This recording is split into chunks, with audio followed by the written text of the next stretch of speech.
Right, Honourable Prime Minister, to see that good. I'm going to take 5 minutes. Honourable members of the media, we'll start our proceedings this morning with the opening remarks and statements from the Prime Ministers. Then we'll open up the floor for questions. By now you should know that due to time available, we'll allow 4 questions to each, 2 from media and 2 from Samoa. Without further ado, Honourable Prime Minister. Well, we had understood that we wouldn't necessarily be making formal statements, but since we've been invited, may I just start off, Prime Minister? Right. We've just completed a meeting of our Cabinet and the Prime Minister and her ministers and parliamentary colleagues, especially with the leaders of the other parties in the New Zealand Parliament. We've had a very wide-ranging discussion. Prime Minister and I had the opportunity to have a short bilateral just between the two of us. And we seem to have spent more time talking about regional issues when we were talking by ourselves. And then, of course, a few key issues around the bilateral relations with Samoa. But then we expanded that discussion when we met as a group.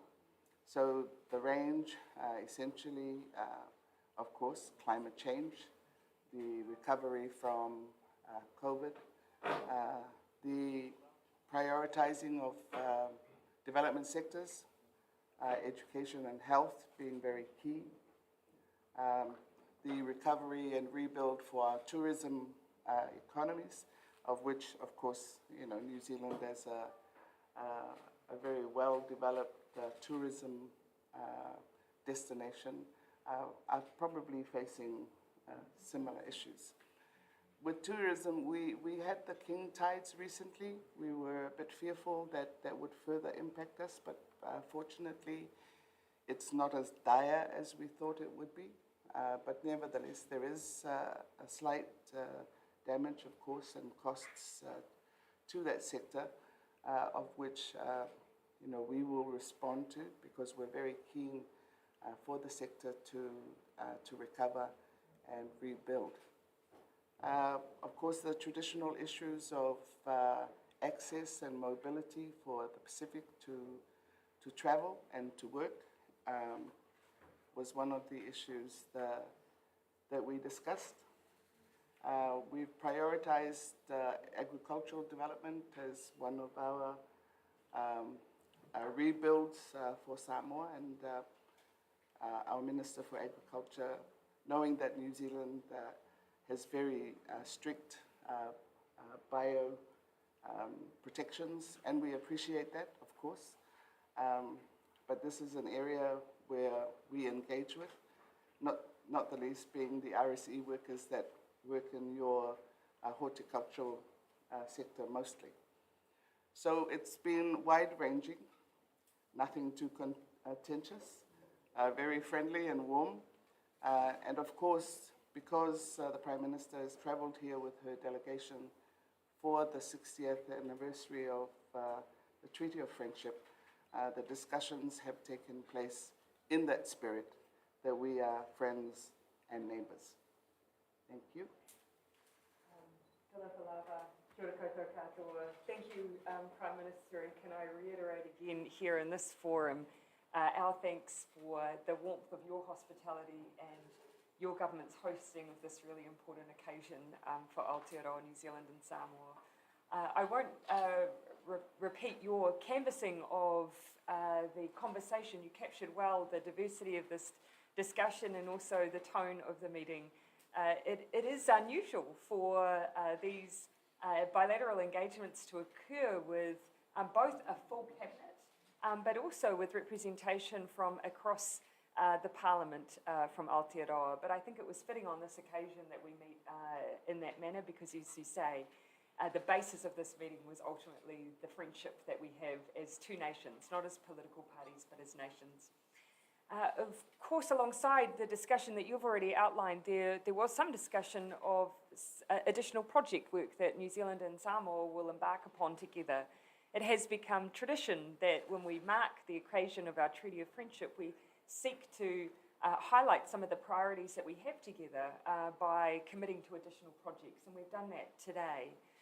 The first is with the priority your government has placed on the redevelopment of the market on the waterfront, which, if I recall, was damaged by fire in 2016 and is an economic hub for particularly small business owners, many of which are small businesses are owned by women. So that's an area we're pleased to work alongside you in that redevelopment project. The second area of partnership, and it is a major priority for the Samoan government, but also for New Zealand, is climate resilience and adaptation. You have your own priorities, Prime Minister, and I know that, for instance, renewables and the adaptation work that may be required to protect your critical infrastructure is part of that. And as part of our climate partnership, we've set as an initial starting point for those projects that we will work on together under your lead, a commitment of $15 million. But again, as I say, these are initial starting points for what I understand will be, and believe will be, long-term partnerships on these dual priorities. Prime Minister, again, it's been an honour and a highlight for us to be able to come and join you for this dialogue and for this memorable occasion. It has, yes, been short, but it has not lacked, I think, depth, and so we're very grateful for that. So, kia ora koutou katoa, ngā mihi nui kia koutou, whawhatai lava.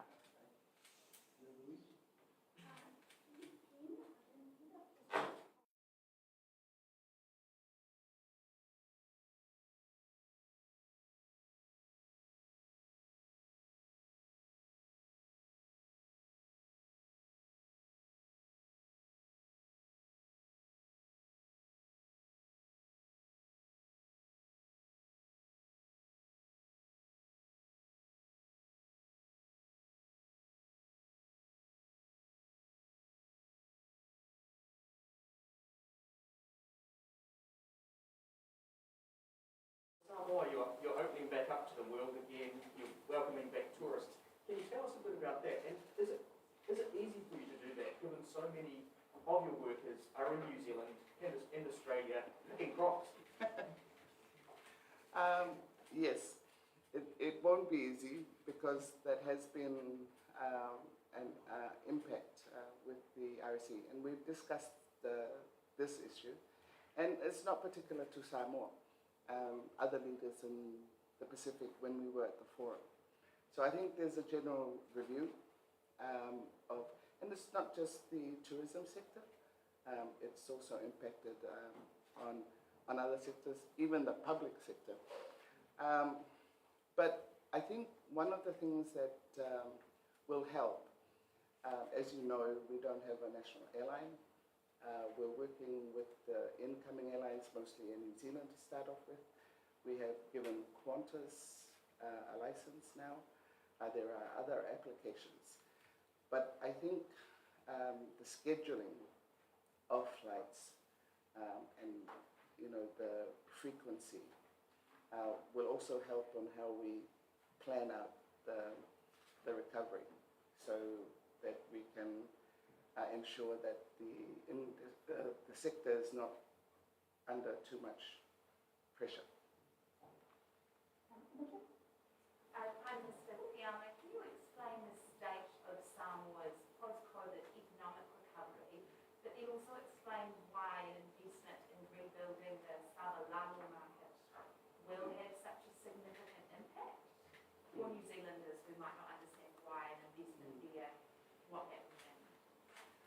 Okay, I suppose the best way I can respond to a question that's really quite broad is that, in overall, the approach by the government, and it's not only post-COVID, but just as a new administration coming in, is to make the investment in our communities to enable all the players to work with government to rebuild back post-COVID. So that's the general approach. That's been a significant shift in terms of where government is investing the money. So it's a lot more in communities, it's a lot more in the different sectors, not just private, in the civil society sectors, in the servicing sectors and so forth. With respect to the market, I think the main point there was the former administration, because the market had burned down, they had made a decision to relocate it out of, well, not too far away from town, but not as central or accessible as the old market.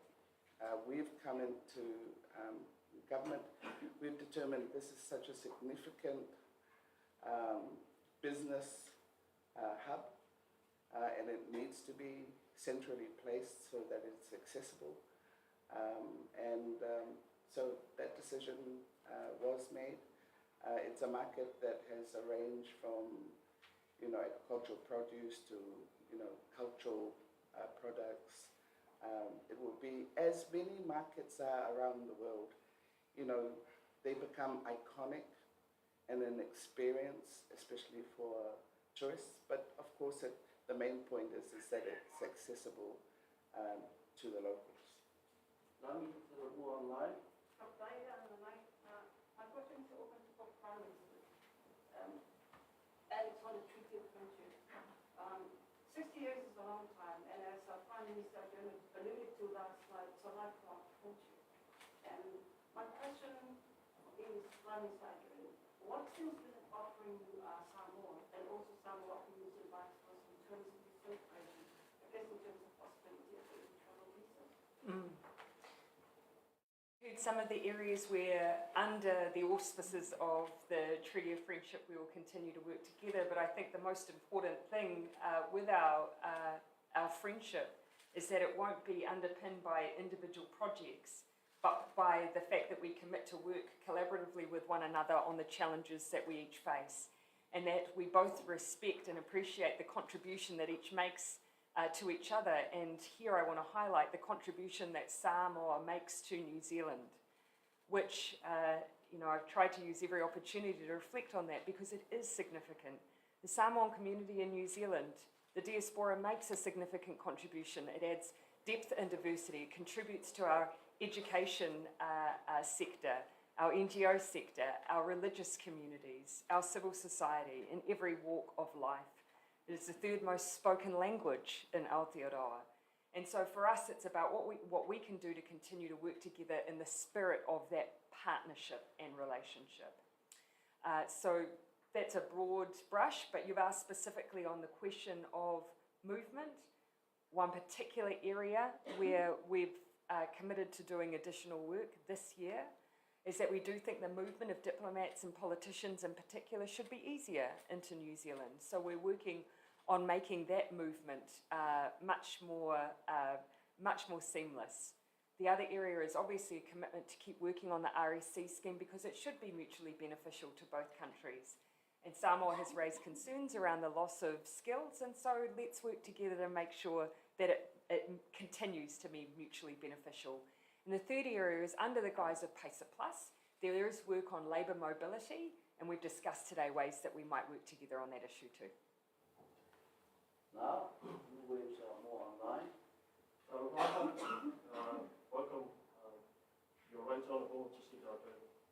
Samoa and New Zealand have had a close relationship over many decades in terms of trade, economic, sports, education opportunities, and aids projects. How do you see these relationships going in the future? And what can Samoa do to grow its export market to New Zealand in terms of agriculture and primary produce? Thank you for the question. Firstly, I'll start with the last part of your question.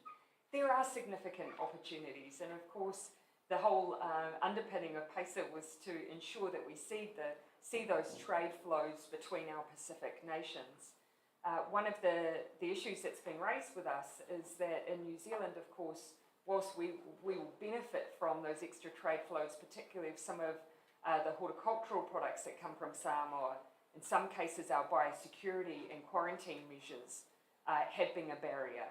I know that in recent times we've worked through that issue on citrus products. It's been raised with me that we have a few other areas where Samoa would like us to prioritise, and we'll continue to work that through, because these are areas where it's produce that Samoa produces and New Zealand does not. It is mutually beneficial. We just need to make sure that we get some of the regulatory processes in the right place. But in other areas, here I would say that you can hear from some of the areas we wish to embark that there are new challenges our region faces. And we've already stipulated that climate change is one of them. We know that renewable energy is one of the areas that Samoa wishes to prioritise, and we're keen to partner. But so some of the flood protections is another area. But that won't change our commitment to also working with Samoa on what your existing priorities are, and the Prime Minister has been very clear that that continues to be health and education as well. Finally, we're very keen to, again, the new incoming government has made a priority public sector capability and capacity building. This is an area where we would like to stand and support, and the Prime Minister has flagged a couple of areas where we think that we can deepen our partnership there. Tourism, regional economic development particularly being potentially some of those. Thank you, Honourable Prime Ministers. Thank you, media, to our friends from